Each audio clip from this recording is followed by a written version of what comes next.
আমি এখন পর্যন্ত কাউকে ধরিনি, যেদিন ধরবো বাপ ডাকিয়ে ছাড়বো। মনে রাখিস, মুজাহিদ ভাই কাউকে দেয়নি স্যার, বলে গেলে হবে না তো। আমি এক নতুন অ্যাডভান্স।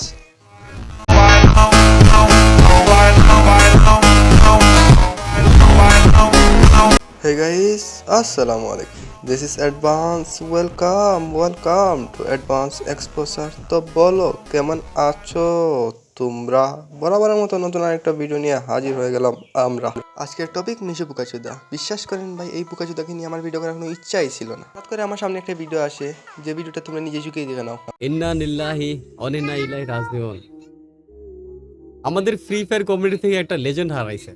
না, এটা আমি বলতেছি না, একজনের ক্যাপশন দেখলাম যে আমাদের ফ্রি ফায়ার থেকে নাকি একজন লেজেন্ড হারাই গেছে। এই খানকির পোলাকে বুকাচুদা বলার কারণ হচ্ছে, একটা মানুষ মরে গেছে, মানুষ দোয়া করবে না, সে এখানে সে ট্রল করছে।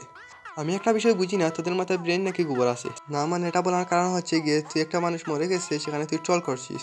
চলো আরো কিছু ক্লিপ দেখি। ফ্রি ফায়ার লেজেন্ড এমন ছিল যে মনে করো মানুষদেরকে বিনা কারণে রোস্ট করতো। কথা হলো তার সাথে আমার সমস্যা হয়েছে 2022-23, তোমরা সবাই জানো।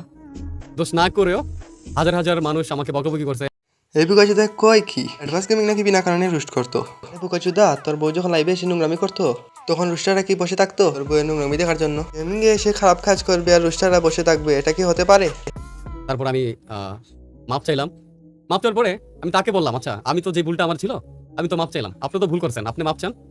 তখন সে অ্যান্সার দিল, আমি মাপ চাওয়ার জন্য জন্ম হই নাই। এখন সে কার কাছে গেছে, কার সামনে দাঁড়াইছে, সে কি মাপ চাবে না? যেখানে মুজাহিদ ভাইয়ের দোষ নাই, সেখানে কেন মাপ চাবে? তোকে রুস্ট করা কি মুজাহিদ ভাইয়ের অপরাধ ছিল? গাইস, এই বিষয় নিয়ে বাড়াবাড়ি করার দরকার নেই, কারণ অ্যাডভান্স গেমিং এর হয়ে শেষের দিকে মাপ চাইছে, যার কারণে তাকে ছাড় দেওয়া উচিত। এবার মতো বিদায় নিচ্ছি প্রিয়। ভিডিওটি ভালো লাগলে লাইক করে দিও।